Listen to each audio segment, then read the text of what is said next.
Welcome to the Depth Dialogues podcast, where we explore how depth psychology is applied to tackle contemporary social issues.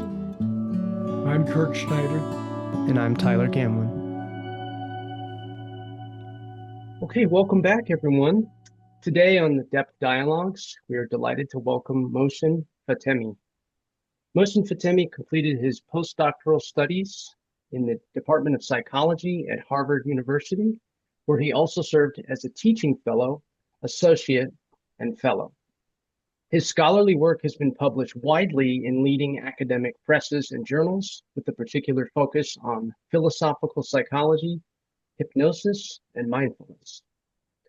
In addition to his teaching roles at Harvard, Dr. Fatemi has lectured in the Department of Psychology at various institutions, including the University of Massachusetts, Boston, the University of Toronto, York University, and the Boston Graduate School of Psychoanalysis. Dr. Fatemi has also served as an adjunct faculty member in the graduate program in psychology at York University, Canada, where he continues to teach a variety of psychology courses. In his clinical practice, he exclusively uses hypnotherapy and incorporates Langerian Mindfulness in diverse therapeutic settings. He has supervised both master's and doctoral students on their research projects and dissertations. Dr. Fatemi has delivered keynote addresses at numerous international psychology conferences and has led workshops and seminars across the United States, Canada, and internationally. He is the recipient of the Ellen Langer International Mindfulness Award and is an active member of the American Psychological Association. Please join me in welcoming Dr. Mohsen Fatemi to the Depth Dialogues podcast. Thank you. Thank you, Kirk and Tyler. It's a pleasure being invited in to your program. Well, it's a great pleasure to have you with us. Thank you. It's a pleasure. Fatemi, and if I may call you Mohsen. Sure. Because we do go pretty far back, and I've much appreciated our collaboration. Thank you. Thinking of our Scientific American article as well. Yes. Today's biggest challenge, the polarized mind, something like that. Yes, so, absolutely. And many presentations that we've done. So really appreciate that you're here and bringing a very multi-layered scholarly perspective, a diversified perspective from the various backgrounds that you have. And so I'd like to start off our conversation with some elaboration, if you would, about what really started you on the path of a mindfulness approach to life, even before you met Ellen Langer, who I know is the originator of that concept, but clearly you felt a resonance to it. And I'm wondering, what about your background, maybe even going back to your childhood or some critical event that was formative for you on this path? Well, that's a brilliant question. And I can just give you a little bit of preamble, and it might help us understand the meanders of research from both scholarly and phenomenological perspectives. Mm. So I felt right at the beginning that every problem that you see in the world tells some sort of story, and the story is that attention has been kidnapped in any problem. So once you see a problem, either a personal problem or a social problem or a bigger problem, you could see that this problem has somehow kidnapped the attention. So the attention has been pulled away from where it matters. And every problem emerges in a relationship. All of us are in a relationship. We can never exist without relationship or outside of relationship. we're always in the ups and downs of relationship. And if you are within any form of relationship, you could say that you are unquestionably tied to the nature of a sort of being. Mm. So your being in the world is unquestionably tied to the nature of your relationship. And uh, once you see your own perspective as an observer and not an actor, you may not be able to see the nature of your relationship in a more comprehensive manner. Mm. But once you see yourself both as an actor and an observer, you would see the mechanism, the dynamics of a reciprocal functionality between you as the performer and you as the actor. Mm. And this could start from the early primordial stages of life. And once you're exposed to numerous cultures or different walks of life, you would experience this more comprehensively because of the manifestation of your co-constitutionality, uh, which has got a lot to do with how you have been shaped in your world. And I'm not just referring to our cognitive world. Mm. It's a matter of experiential world, the Mm. way you perceive, the way you experience, and how you interact with the world. Mhm. Now, this world could be alien to people around you, and it could be, you know, familiar to you, or you could also be alien to your relationship as well. Like when you have, for example, pretentious sort of relationship, you have no genuine understanding of yourself in terms of presence. Mm. So, from the early stages of my sort of reflexivity or understanding the observer actor relationship, I came to realize that um, our constitutionality can be more meaningful with heartfulness, Mhm. which I define as a genuine, authentic sense of presence, rooted in togetherness and empathy. Mhm. There are moments in one's life, everyone's life, when being becomes shallow, perfunctory, or pretentious, or somehow ostentatious. When the presence of another is experienced as tantamount to absence. Yet there are moments when being unfolds as a gift, as a sort of blessing, offering a sense of the richness and possibility inherent in being and becoming. And within these moments, in such moments, time passes quickly, flow emerges, and growth takes place. And my mom and dad, both of them were, school teachers, and they were involved in higher levels of education. Right from the beginning, they were the first ones who somehow developed an orientation with the world in not just a cognitive, but also an experientially and emotionally um, positive view of the world in terms of an opportunity to cultivate heartfulness, in which engagement, reflexivity, and thoughtfulness support understanding educational processes and everything else. So I came to realize that life can be an invaluable space where quality of life can be enhanced, can be elevated, not only through intellectual and cognitive development, but also through emotional, behavioral, affective, and ethical growth. So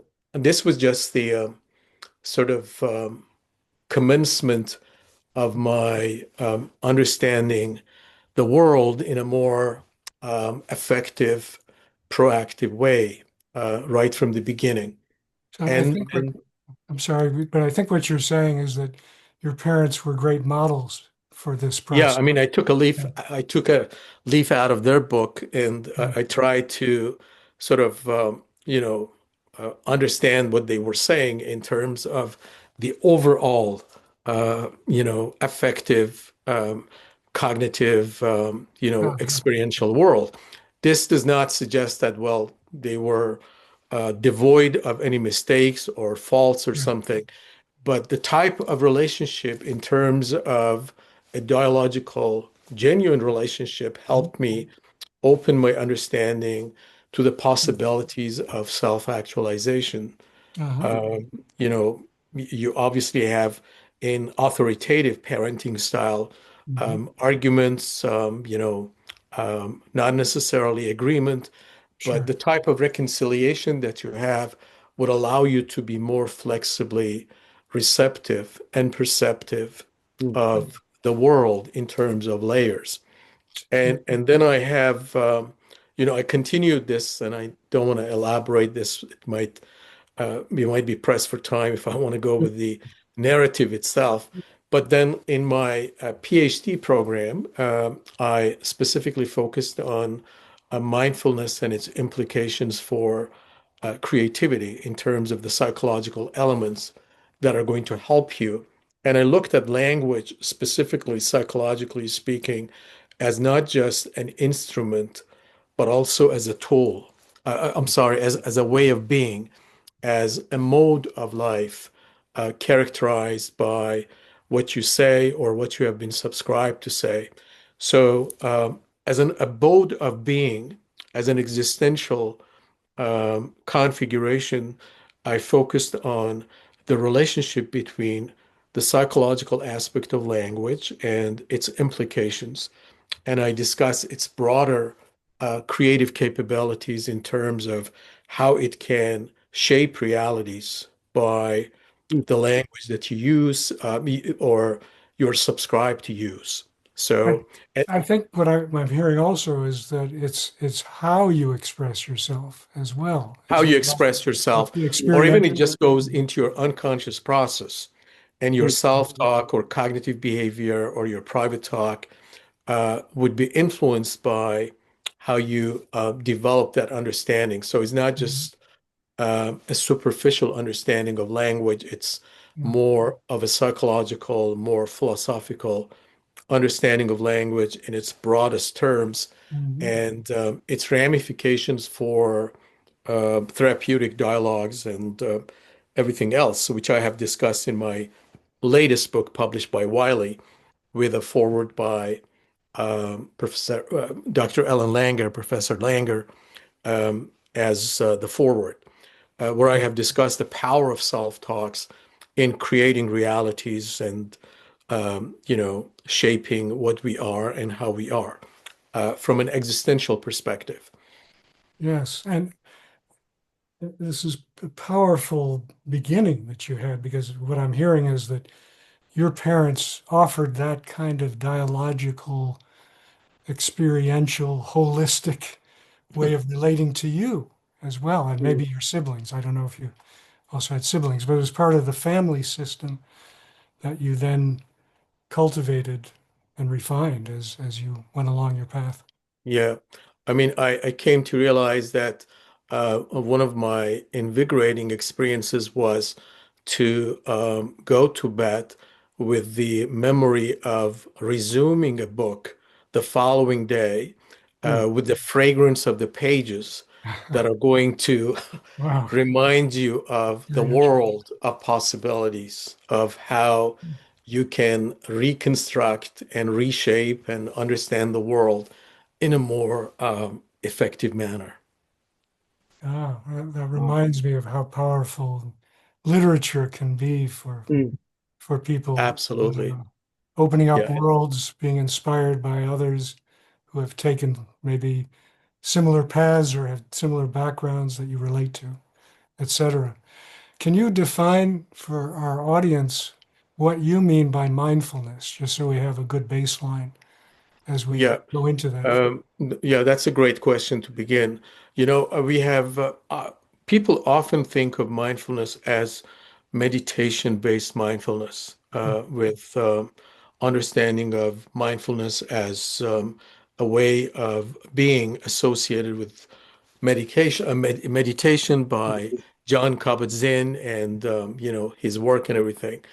Um, along with my studies with Professor Langer at Harvard, um, she has done prolific research in this regard for the past 50 years, almost 50 years, and she acknowledges that we can be mindful through meditation, but there's a subtle difference. There's a subtle distinction, and the distinction is that you can be mindful without the use of meditation.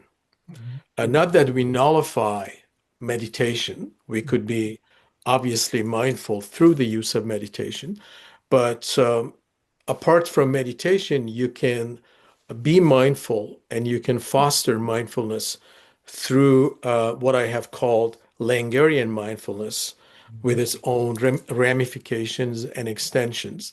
And one subtle point, which can be conspicuously standing at the top of the list from a Langerian perspective, is that when you are mindful, um, not only you are going to observe and understand the world with no judgment, along with compassion and kindness, but you can be the agent of change. So mindfulness in this context is not just being passively receptive, but it Yeah. is going to be critically creational. So it helps you shape the world. It helps you proactively challenge the world and be the harbinger of social transformations. It helps you to help people around you to facilitate the process of revamping the paradigms, understanding, and it helps you stand up on your own feet and say, well, why don't we just go and experientially and cognitively, epistemologically and ontologically re-experience and redefine everything around ourselves? Because one of the problems with mindlessness is that mindlessness gives us the assumption that we know, and we assume that we know.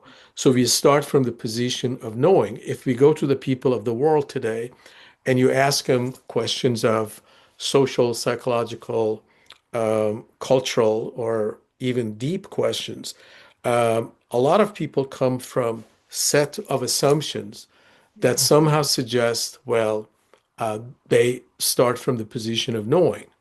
Uh, but once you go into this process, you see that some questions are concealed to oblivion. Some questions are not being asked. And set of assumptions or postulations somehow give them a sense of prescription that may not necessarily pave the ground for understanding the delicacy of our existential being in the world.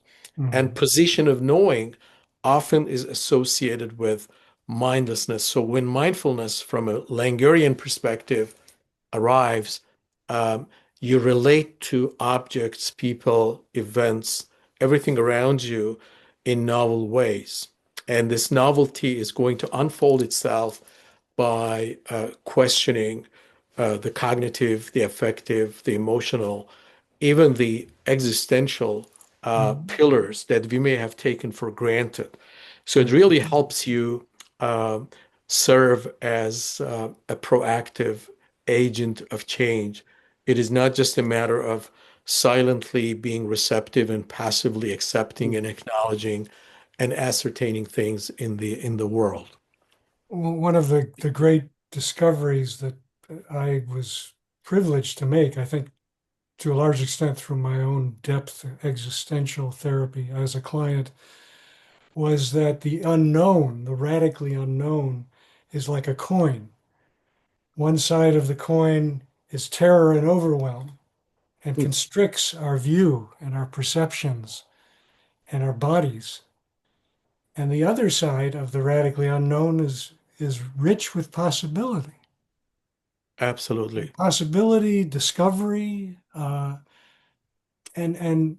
the potential for risk taking but hopefully with attunement to, our vulnerabilities, our limits, our circumstance. But still, point being that the unknown has these two sides, and it seems rare in our society that we see the unknown as far as possibilities and Mhm. capacity to explore, to feel like one is a part of something much greater than oneself, to come into the more of who one is. Yeah. Yes, and this is a beautiful way to delve into the psychology of possibility. You Mm, know, when people are mindlessly subjugated to premature cognitive commitments, they see the realm of possibility so circumscribed, so confined in specific paradigms that they believe plausible and sensible in the world. But once people experience mindfulness, they understand that, well, possibilities, as you were just explaining, are not bound by our own perception of possibilities. And mm, that's the subtle line of understanding creative possibilities on the one hand, liminal spaces on the other hand. So liminality unfolds itself in the process of possibilities. If you had gone to people 100 years ago and told them, well, there is such a thing as an iPhone, you mm, can talk to somebody from, a different part of the world, and you can communicate with them in the following manner, they would have made fun of you or mm. they would have questioned your sanity because to them the possibility was bound by Right. specific commitments that they had taken for granted. The same holds true. And I believe that one of the salient aspect of mindfulness is its concentration on understanding the depth Mm, instead of superficiality. You know, yes. our world is badly suffering from reductionism in one way or the other. And I argue that one of the gifts of existential psychology in its broadest sense is the focus on a non-reductionist approach and understanding that, well, if you try to understand people, understand cultures, understand psychological phenomena, you need to understand what I described earlier as co-constitutionality, which has got a lot to do with time, context, idiosyncrasies, specific climatic conditions, propositional categories, and also implicational categories, which have got a lot to do with affective meanings. You know, we often take for granted the core meanings that we have, and, in therapy, if you just go with that sense of understanding, you fail to step into the world of clients because what you know based on DSM or Mm, psychiatric, differential diagnoses may not necessarily help you understand the specific contextualizations of your clients because of numerous variables and factors. so it's a lot about stepping out of your scripts and your narratives or your Exactly. preset narratives. This could be a problem with a narrative approach, Yeah. even if you And this just is not stop an easy, someone. yeah, Yeah. it's not an easy job for everybody to do because, we often take for granted our propositional categories and Yeah. we are indulging in their certainties so much so that we assume, well, they can be unquestionably applicable to so many areas.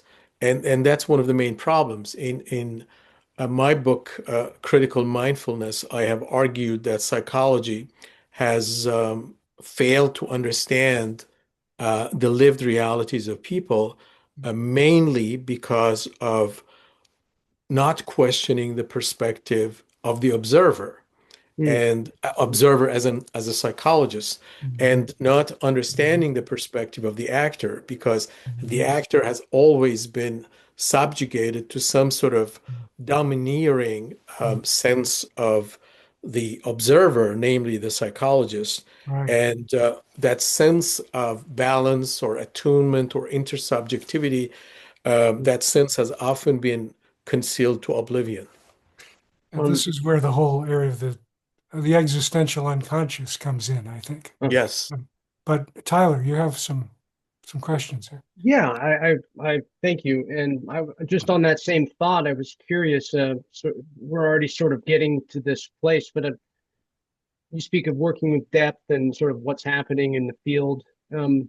Where do you see contemporary psychology sort of falling short in preparing practitioners to work at depth? It seems like you're already starting to speak to that, but maybe just specifically, what do you see as being left out in that training? Because we're talking about what practitioners are not doing, but what can be done about that? Yeah, well, I argue that helping practitioners understand depth psychology in a more effective manner requires a number of factors. And one of them is not getting ourselves circumscribed or monopolized by a positivist orientation in psychology. Well, this does not, again, nullify or refute a statistical understanding of the world. It does not negate quantification and quantifiers, measurement and refutability and concepts which move in line with this positivist approach. But it just says, well, the reality is not what it used to be. The reality is way bigger Mhm. than what we assume. The second one is understanding a metacognitive process which is transpiring in our position as psychologists to revamp our cultural assumptions. And some of these cultural assumptions are so unconsciously embedded in our ontological being that if you just go and ask people who are standing at the top of the list, they may look at you with skepticism and they try to come up with a prescription to get you better because of that sense of dogmatic approach. Mhm. I think Kirk has got a great take on this with polarization, where he talks about this dichotomous model that you abide by, and accordingly, you feel uncomfortable, leaving that sense of Mhm. compartmentalization. The third one is understanding the cultural impact. Culture unfolds itself when we almost forget everything. So it's not always in a conscious manner, and cultural manifestation can be deeply connected to our uh, ontological being. So it has to be reframed, it has to be revamped and rectified. And the fourth one is um, understanding the paramount, pervasive paradigm that we have, including neoliberalism, commodification. Mhm. With commodification, marketization, marginalization, Mhm. utilitarianism, it requires a sitting back and reflexively looking into these implications. And this is not a cakewalk. I mean, Mhm. sometimes we are so um, embedded within the tyrannical subjugation of the unconscious process in this sort of incarceration that we may tend to be sleeping instead of going for a mindful wakefulness. Yeah. And the fourth one is understanding the phenomenological, existential aspects of clients, the world, and the paradigms. And I have, I'm not sure if you have time for this today, but I have gone through some research in terms of cultural manifestation of how um, psychopathology and pathology and all of them are subdued and are subjugated because of our existing paradigms. So one of the interesting points is that when you look at, for example, anxiety or relevant problems, you try to understand this interdermally under your skin Mm. or inside your psyche in terms of the underlying components. But from a novel, mindful perspective, you can see that where you are, how you are situated, that situatedness has got a lot to do with, again, the co-constitutionality of your existential framework, which would have manifestations for your analysis of ailment, disease, and problems. And if we do not have that into consideration, we may end up barking up the wrong tree. So on this point, you derive from a variety of backgrounds. I mean, Iran, Canada, U.S., maybe others as well. I know that you're very international in scope and in experience. I'm wondering, given all that and given your mindfulness orientation, how how do you best apply this approach to peoples of different cultures, to the current splits and divisions we're now experiencing in our culture generally, uh, certainly in Western culture. Uh, the great divides culturally, politically. What what methods do you use? What do you suggest for people to pursue to Yeah. address this more mindfully? Well, I think one of the best approaches or best sort of tips that might help or facilitate the process is what Milton Erickson once pointed out. Um, it seems that some people, some of his colleagues or students, ask him regarding the underlying problems of people in terms of psychological analysis. So they ask him, Dr. Erickson, what do you think stands, as the core of psychological problems? And his response is, um, deep down, all psychological problems, there lies something specific, which has got to do with rigidity, lack of flexibility, or to use your conceptualization of polarization, sticking to this polarized dichotomy that I know where the truth is and nobody else has access to it. So I believe that you can't obviously go to people and try to question or revamp their mindset right at the beginning. People are so strongly affiliated and subscribe to what they say and what they believe, so much so that if you just go and say, well, wake up and smell the coffee, they can't buy this, right away. So it takes some time. So perseverance, patience, and understanding the context, because nothing is context free, mindfully speaking. So once you have this understanding of context, understanding the associative, affective, personal, emotional, marginal meanings that one is somehow living through, would help you approach them.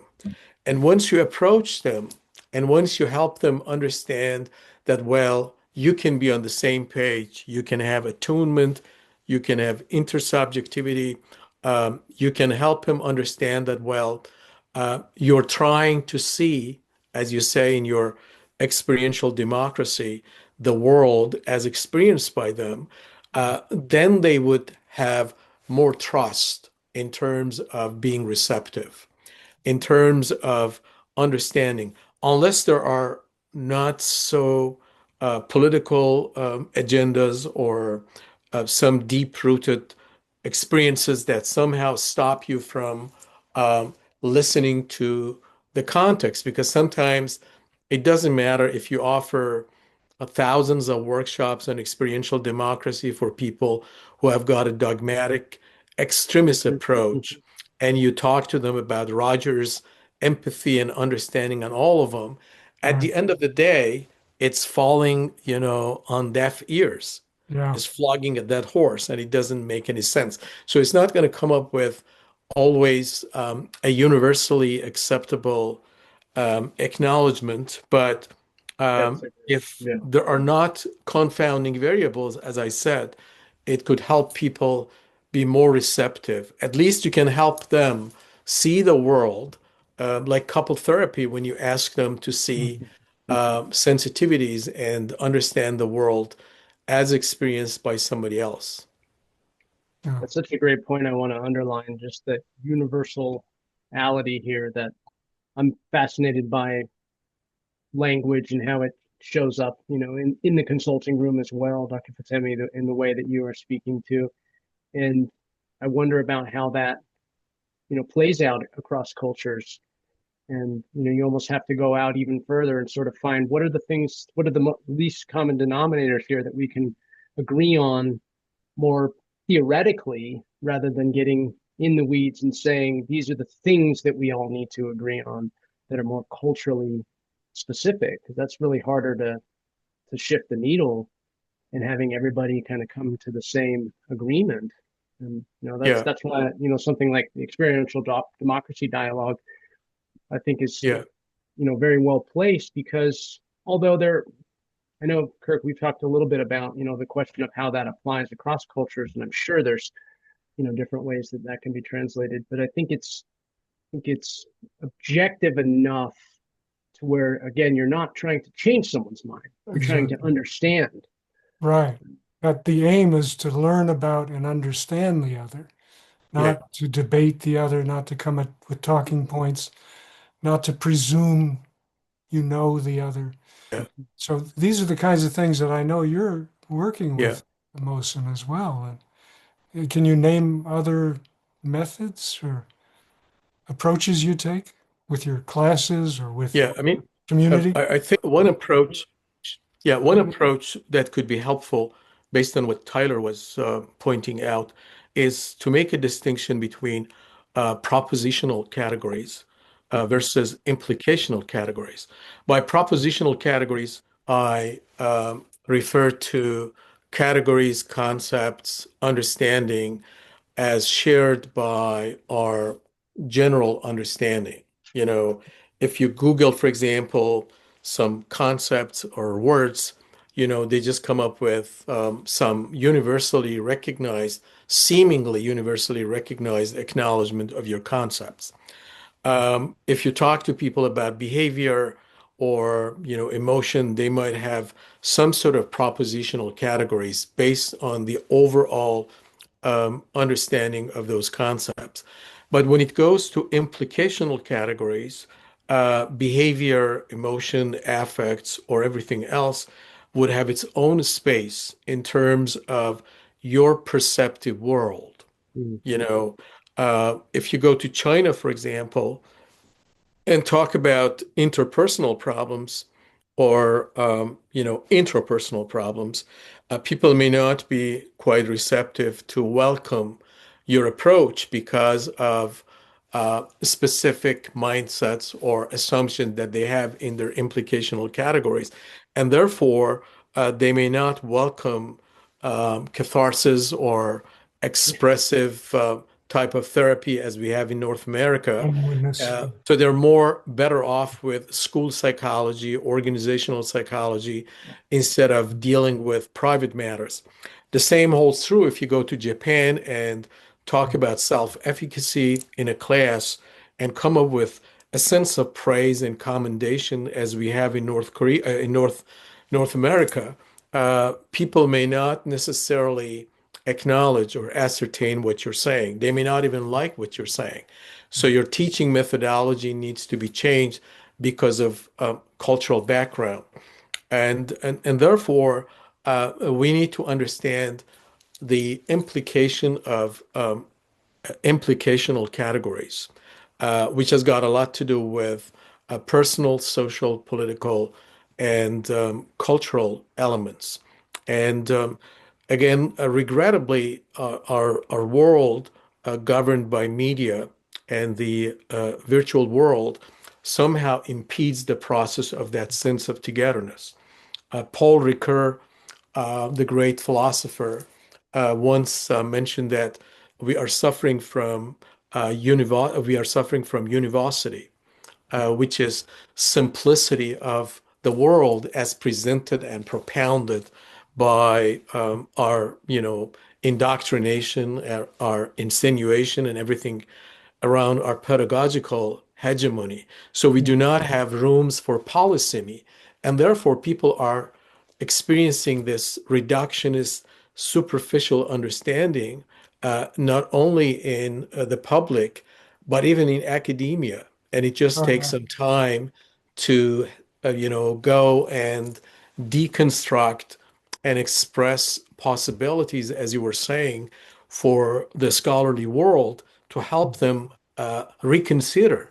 It's Mhm. just a so, matter of paradigms, like Thomas Cone once mentioned, yeah, that as long as you live in Newtonian paradigm, right. you may not really believe in or even listen to something that may come from a different paradigm, like Einsteinian paradigm in terms of the world or understanding. And the interesting point is that some problems are problems and some problems are not problems once you are subscribing to one specific paradigm.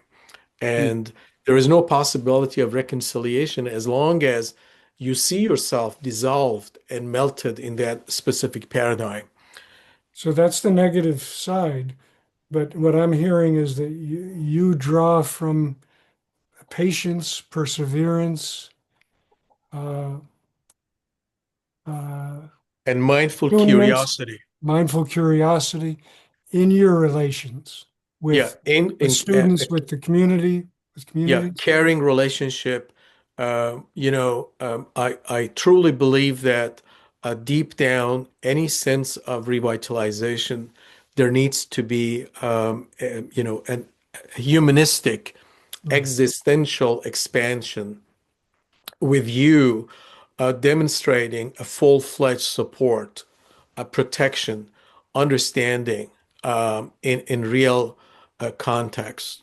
So once people see the manifestation of a non-utilitarian, a non-commodification form of approach, they can be not only philosophically, but emotionally receptive to listen to what you're offering. Uh, because the default mind is so interwoven with a sense of mindlessness, so much so that it is hard for people to understand what's going on, because of the tyrannical subjugation of the hegemony of the previously established paradigms, so much so that they are going to make a decision before you are getting to your concluding remarks. That happens all over, and you're really speaking to the whole socioeconomic model that is Exactly. driving so much of this implicit uh, constriction and presumption and the quick fix, instant result model, as I put it, for living. Exactly. But And you can see, for example, social representation theory is concealed into oblivion in some cases because of the hegemony of commodification, marketization, and neoliberalism that somehow deprives people of looking into the implications of social representation theory in broader contexts. So once you focus on sociotherapy, if you will, in a societal sense, you would see that the interplay of environmental factors along with humanistic existential factors, they need to develop some sort of a proactive potpourri to help people understand what's going on.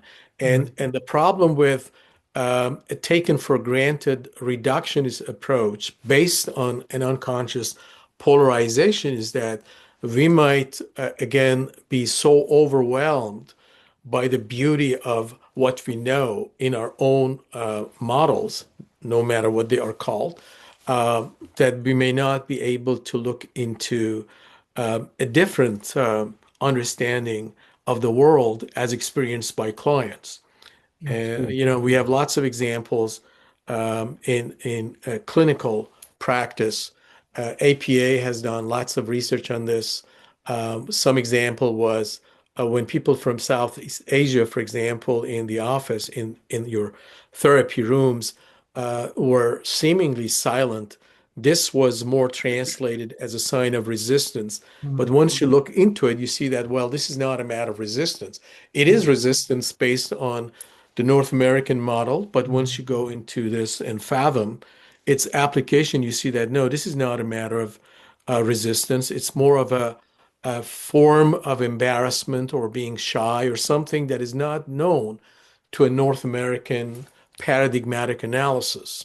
Yeah. And until, as Margaret Mead once said this beautifully, until you do not go and understand contextualization from the lenses or the windows or the paradigm of the actor, you won't be able to understand the world from your own paradigm. It's like somebody who comes to North America and tries to understand Fire Festival based on their paradigm, or once we go to Africa and understand something else based on our own sensibility. And this sensibility may not make sense. Yeah. So, social knowledge and factual knowledge are unquestionably involved in this process in a more, fundamental way. Yes, and I've long appreciated R.D. Laing's approach to some so-called psychotic patients in seeing trying to open to the logic Mhm. of Yes, their perspective. There is so often a thread of logic to what they're saying. It comes out in language that's maybe hard to translate, but if you can feel that the logic of the traumas that they've experienced or uh, the the places that they've gone emotionally, mentally to get away from toxic situations. It begins to make more sense. Some of these so-called exactly. illusions, etc.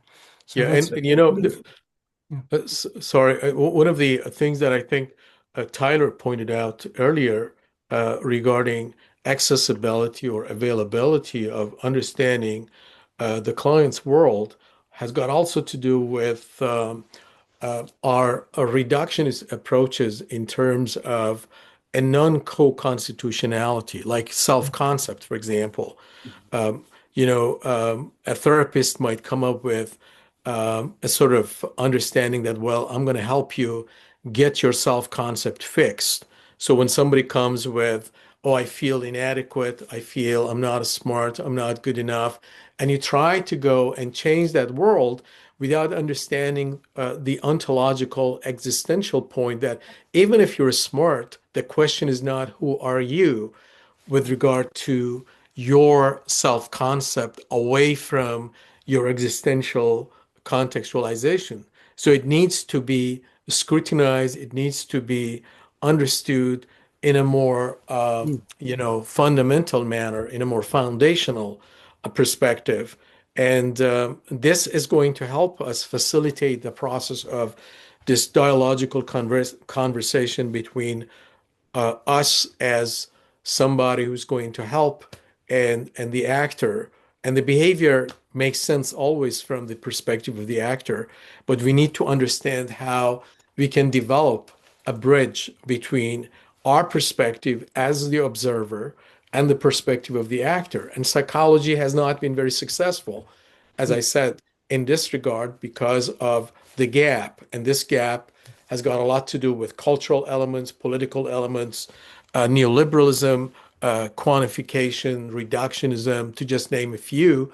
And accordingly, you see a lot of people who are even hospitalized, and we have lots of documents in this regard, based on the hegemony of an erroneous understanding of the world as experienced by clients. Yeah, they're great This makes points. me think of your point earlier about attention being kidnapped. I keep coming back to that many times throughout our conversation so far. I keep thinking, I can see that really making sense in this situation here. Our attention Yeah, has been kidnapped from that Yeah, that's yeah. perspective element. powerful. Yeah, I believe that, in your own experience, you can acknowledge or you can argue against this, that maybe you might agree, or please disagree if you will, that every time you have your clients with you or you go and deal with any psychological problems, even from a social perspective, you see that attention has been somehow abducted. And Mhm. therefore, and sometimes this is going to be done in a manipulative manner. So people try to get people's attention manipulated and kidnap their attention so that it just takes place in the language of behaviorist and overshadowing approach, so that you would not be able to sharpen your focus and understand, well, what the problem is and what the problem can be because of that overshadowing, approach. But the attention kidnapped and abducted has got a lot to do with any specific relationship that people suffer from. So with traumatized people, when people are traumatized and they have a background of ailment problems, that they re-experience this problem. Again, the abducted attention is standing first and foremost. And you go with the second proposition that all problems almost unanimously they have something to do with relationship formation. Hmm. So if you want to save somebody, if you want to change someone's life, you need to go and start from relationship. And the modality of relationship, if not understood properly, we would just go ahead with some prescriptive modalities, which might be just fine in terms of imagination and figments of imagination, but they can't do anything structurally. And I think one of the problems today in international psychology is not to approach structural components, deep down implicational categories, which would help us generate a more peace-oriented perspective towards experiential democracy and what you say in terms of depolarization. Hmm. Thank you.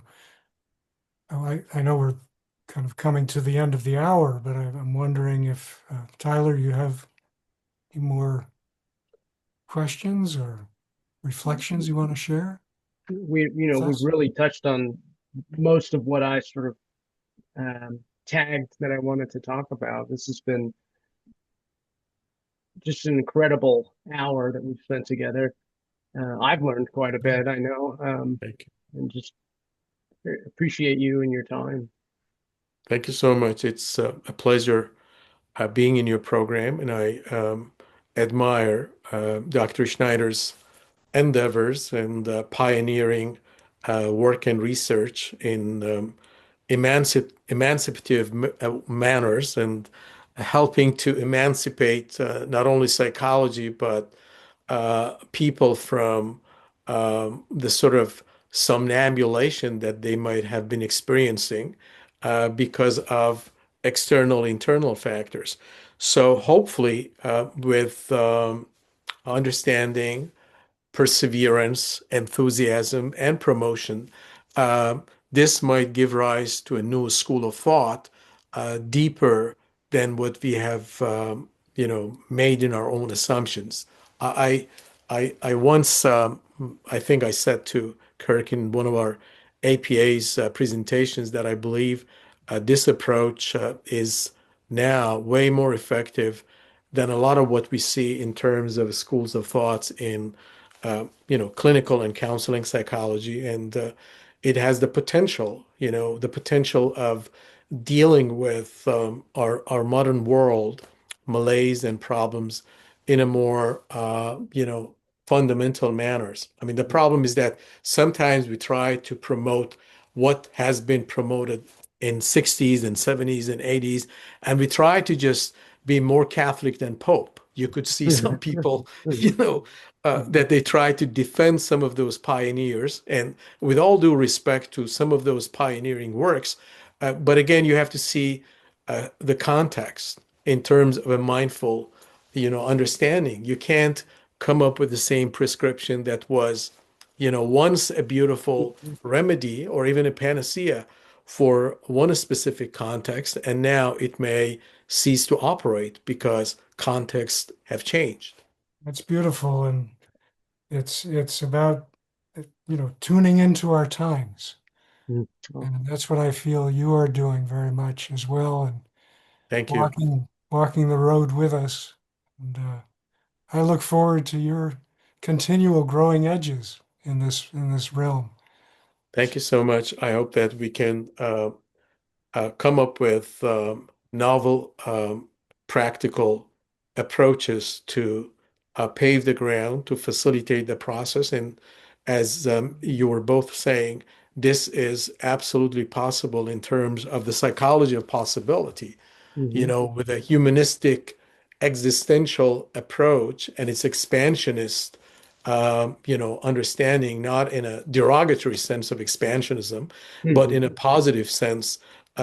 Obviously, there are avenues of elevation, avenues of developments that can facilitate the process of togetherness, heartfulness, and mindfulness in more specific manners. And once we can get this done, uh, you can just help people understand its perceptible, tangible manifestations. And I believe that this could lead to what I have called a wisdom-oriented approach within humanistic existential psychology. That wisdom may have been somehow overshadowed by some bombastic, grandiloquent, efforts to downsize its impact because of its mishmash with some concepts, some, political agendas. But that wisdom can be an inborn. I mean, Rogers was saying that everybody is good and everybody can be, as developing as possible. But this wisdom approach can help people to develop a more genuine understanding of themselves, the other, and it can help everybody to come up with more amicable, reconciliatory approach towards togetherness. Wonderfully said. Cheers to that. Yeah, Thank you. So thank thank you. you so much. You're most welcome. It was a pleasure, learning again from you and Tyler, and thank you for your conversations and illuminating points, which helped us come up with a more experiential understanding of conversational impact. Yeah. Thank Thank you you so for much. articulating it so well. I Yeah. look forward to future collaborations with you. Thank you. Likewise.